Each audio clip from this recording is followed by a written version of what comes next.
a little bit of a change in direction. With us, currently the Imperial County Public Information Officer, soon to be, or maybe already assumed the duties as the head of the, as Registrar of Voters. Good morning, Linsey Dale. Hi, good morning, Carroll. Okay, we have, for the most part, been talking about the COVID-19 situation in the Valley, and we will address a bit of that today, and then talk about other things, because as difficult as it may seem, the business of the county continues, even during a pandemic. But first off, what's new on the COVID front? So, we are here working.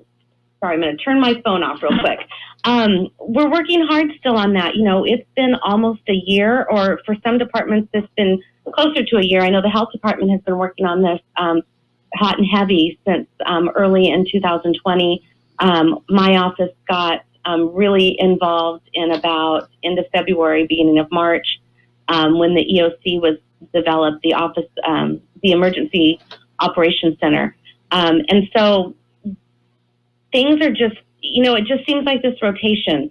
Right now, we are really focused on vaccines and how we can bring those vaccines to Imperial County. I know that, as we hear in the news in all different kinds of areas around the state, vaccines are difficult to come by. And so where does Imperial County fall under that? We are working hard. I know that there have been letters to the state and a lot of talking back and forth about getting those vaccines to our people here. And so I just need the public to know that we are definitely working behind the scenes. Our allocation comes from the state, and we have to go with what they send us. And so there are a lot of things that are developing behind the scenes and that we are planning for. We are definitely ready to start when the vaccines come, when the doses come and they are available. The EOC has been working very hard at developing those max vaccination plans and for locations. And so the logistics are in place, ready to go as soon as we get that allocation from the state. Okay, from what I picked up yesterday, the allocation for this week was 1,000 doses. The allocation scheduled for the week is roughly 1,500 doses. Yeah. Somewhere along the way, people are getting vaccine, but it's not coming down to the Imperial Valley. Exactly, and so that's something that we're definitely working with behind the scenes. But when those doses do come in, we are setting up some mass vaccination clinics that will be done kind of in a drive-through way. Kind of the way they're already doing in San Diego and Los Angeles counties. Exactly. We're kind of taking some of those ideas and scaling it to our community. And where can we have those? We've got a central location being planned. They're planning some in the north end and in the south end down in Calexico as well. Locations I don't have anything right now or dates, but as soon as those dates come up, it's going to be, moving fast, and we're going to have to adapt here at the county because we know on a weekly basis how many we get.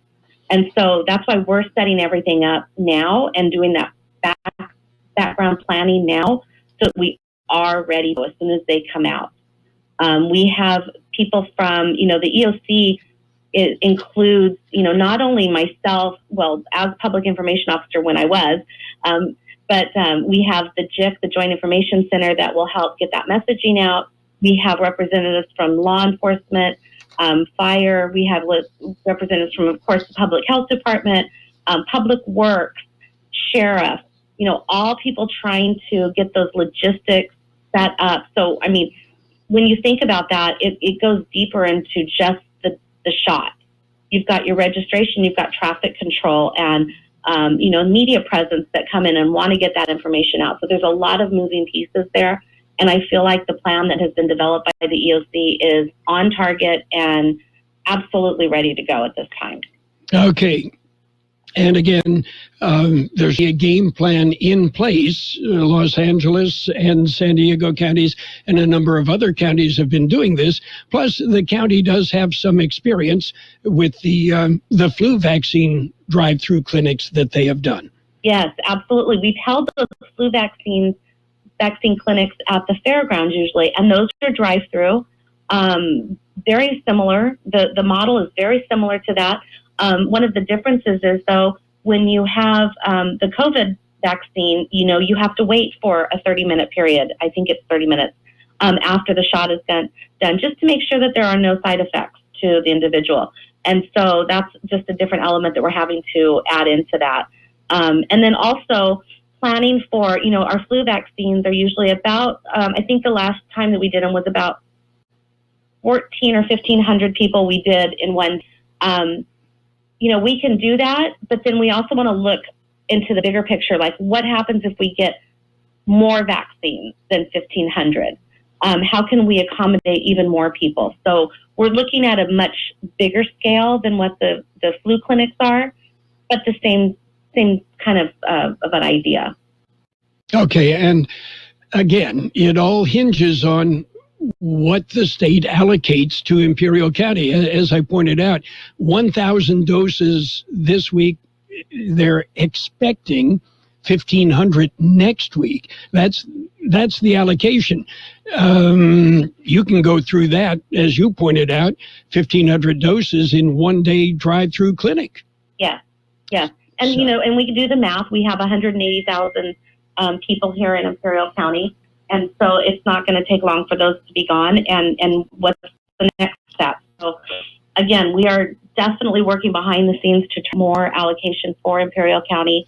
And I know that the governor has revealed some different opportunities or different allocation methods or distribution methods. And so I think the public health is probably really on top of that and could understand that model a little bit better than I could answer for right now.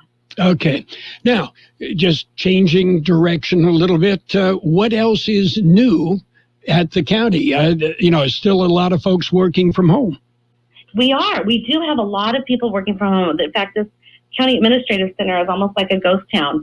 Our IT department has really stepped up and worked under a lot of pressure to try to get the logistics in place for our employees to work from home.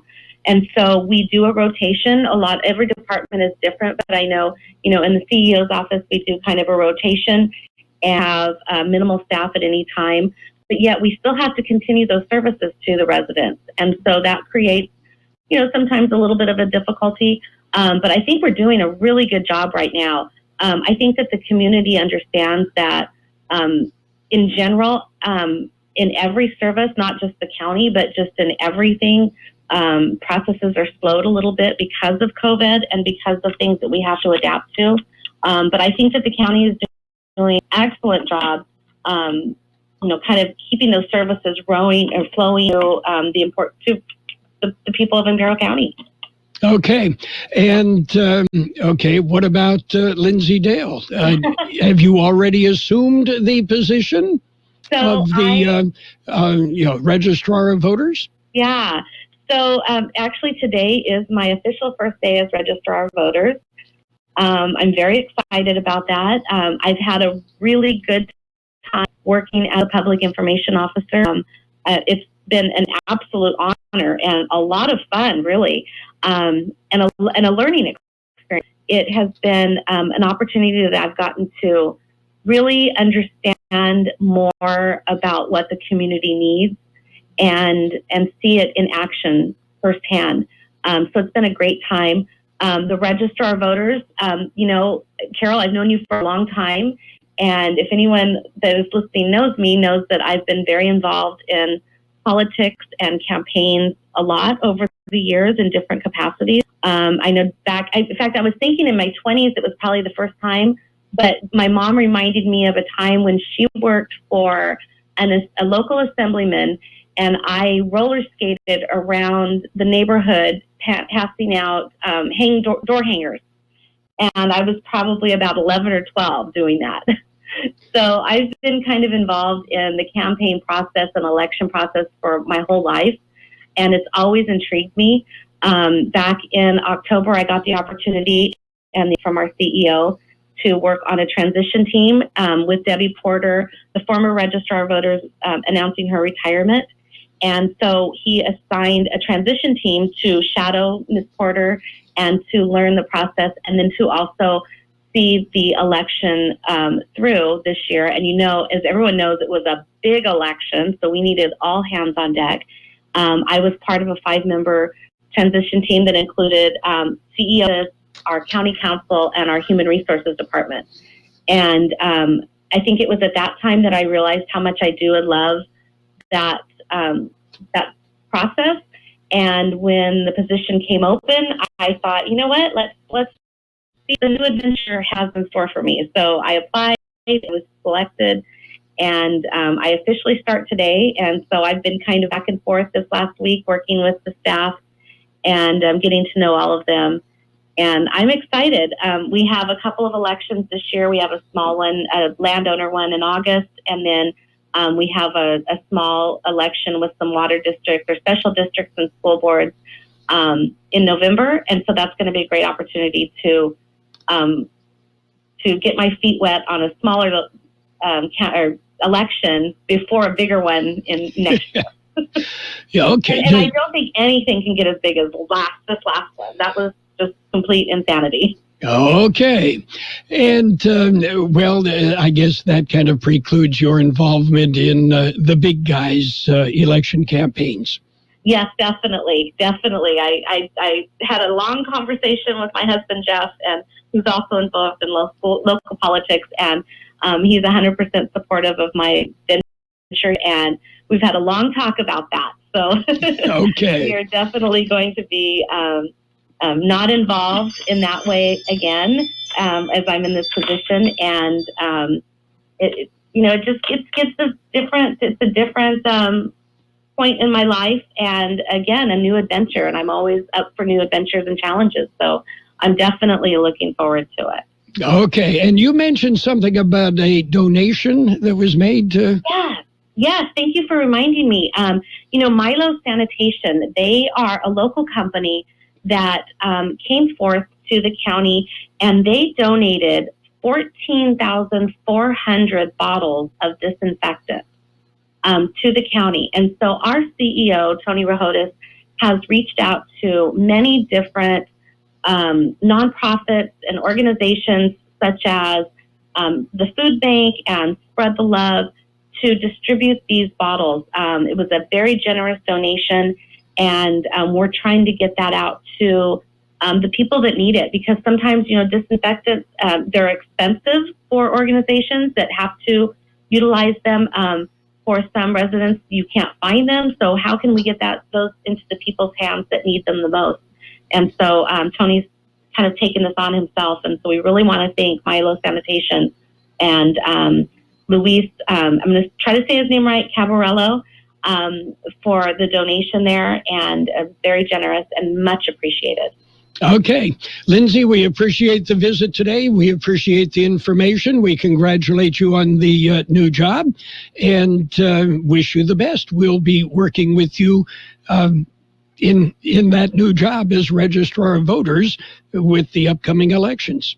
Definitely. You're not going to get rid of me yet, Carroll. So. Okay. We're working close for a while. Linsey Dale, we appreciate the visit on KXO. Okay. Thank you so much, Carroll. The Imperial Valley's best oldies on the... Imperial County Air Pollution Control District provides you with air quality reports daily. How is your air quality today? Check current air quality conditions in Imperial County at imperialvalleyair.org. You can sign up for free air quality alerts to be delivered directly to your email address, or you can download the Air Quality Alert app to your mobile device today. Stay informed with Imperial County Air Pollution Control District.